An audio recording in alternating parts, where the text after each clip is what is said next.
पालघर जिल्हा परिषदेचा मनमानी कारभार सुरू असल्याचे समोर आले।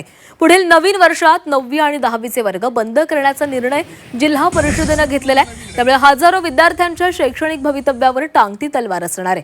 कंत्राटी शिक्षकांच्या मानधनासाठी शेष फंडातून निधी देता येत नसल्याचं कारण पुढे करत जिल्हा परिषदेकडून वर्ग बंद करण्याचा निर्णय घेण्यात आलाय। त्यामुळे 6,500 विद्यार्थ्यांना पुढील शिक्षणासाठी शाळा शोधाव्या लागणार आहेत।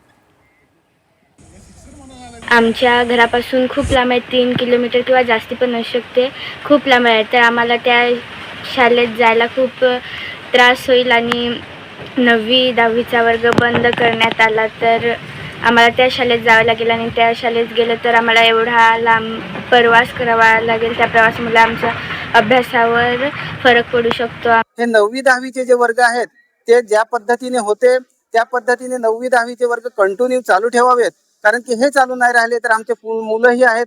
आज बघितलं तर वसासारख्या गावामध्ये किंवा करजगाव सारख्या ग्रामीण एरियामध्ये तिथून आम्हाला जवळपास न तर आश्रमशाळा आहे ना तर कोणतीही शाळा आम्हाला उपलब्ध होत नाही।